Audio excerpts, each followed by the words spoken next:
ভালোবেসে একটা শ্রেণীকে তো মানুষ সাকিবিয়ান বলে ডাকে। আই লাভ সাকিবিয়ানস। তো দর্শকরা, আপনারা দেখতে পাচ্ছেন সাকিবিয়ান ভক্তরা কিভাবে সাকিবকে শ্রদ্ধা এবং ভালোবাসা জানাচ্ছে, এবং সাকিব খানও তাদেরকেও সাকিব খানও ভালোবাসা ও শ্রদ্ধা জানিয়ে যাচ্ছে। কিন্তু এখন এমন সিনেমা প্ল্যান করছে যে সিনেমার কাছে বরবাদকেও ছোট সিনেমা মনে হবে। একটা প্রবাদ আছে, মর্নিং শোজ দ্য ডে।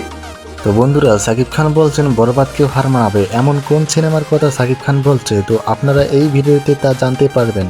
আপনারা অনেকেই হয়তো ভাবছেন যে বরবাদ হচ্ছে লাস্ট ফিল্ম, যেটা হচ্ছে 100 কোটিতে গিয়ে পৌঁছবে, বাট আই থিঙ্ক যে এটা হচ্ছে মানে শুরু হলো।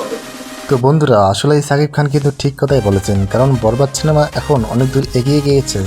এখন বরবাদকে হার মানাতে চলছে তাণ্ডব সিনেমা। Look, আমি কত নাম্বার নায়ক আমি সেই বিচার কখনো করিনি।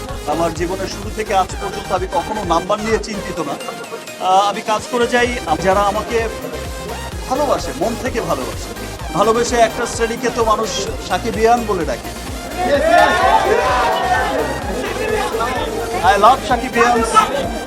তো বন্ধুরা, আজকের এই ভিডিওতে যে সিনেমার কথা বলেছিলাম তা হচ্ছে তাণ্ডব সিনেমা, যা ঈদে কোরবানিতে মুক্তি পাবে। তো বন্ধুরা, আজকের এই ভিডিওটি এই পর্যন্ত। অবশ্যই ভিডিওটি ভালো লাগলে অবশ্যই ভিডিওটি একটি লাইক করে চ্যানেলটি সাবস্ক্রাইব করে পাশে থাকবেন।